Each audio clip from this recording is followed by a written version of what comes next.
across the Pacific Northwest. It's tough to see. So sad to see all that going up out there, and it's affecting the entire country. The horrible haze is really beefing up around here today. This is our Lookout Mountain camera, and there are no clouds in the sky. This is all smoke that we're looking at. There's the sun right there.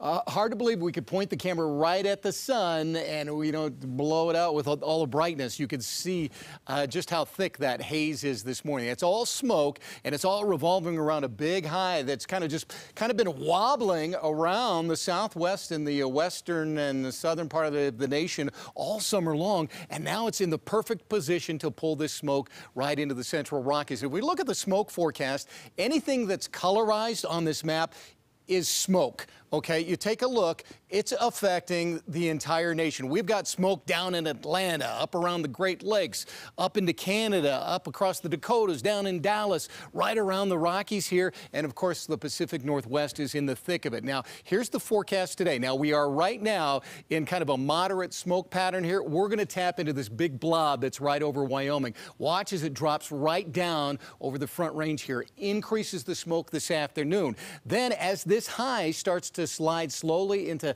southern Arizona later tonight into tomorrow, it will clear out some of the smoke. Not clear it out, which I should just say thin out the smoke, because it's not going to get it out of here. It's going to thin out during the day tomorrow, and then tomorrow night, as that high goes even further, we're going to open the door for a big plume of smoke to roll right into Colorado tomorrow night on into Saturday and the weekend. We're going to tap into all that. So it's going to be hot and smoky all weekend long. As a result, air quality alert, 31st day in a row along the Front Range, Fort Collins, all the way down to Colorado Springs, not only for the ozone now, but for the particulate matter from the smoke that's coming in. So we're getting a double whammy, if you will, of bad air quality. And it's unhealthy if you have any breathing issues at all. Temperature-wise, to start you out this morning, if we didn't have the smoke, it'd be a pretty nice morning out there. 50s and 60s down low with 30s, 40s, and 50s in the mountains. It's all over the place. Frisco at 36. Pam Bostwick, one of our weather watchers in Columbine West down there in Littleton, coming in right at 60 degrees. So high temps today, 90s and 80s down low, 70s and 80s in the mountains.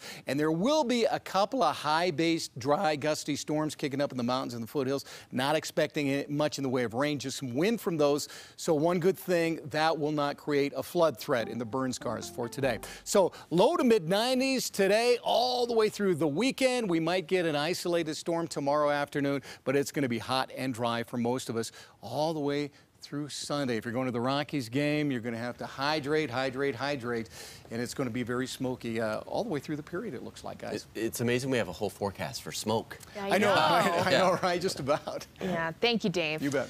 Well, every morning we've been talking about the changing and competitive job force. And right now, there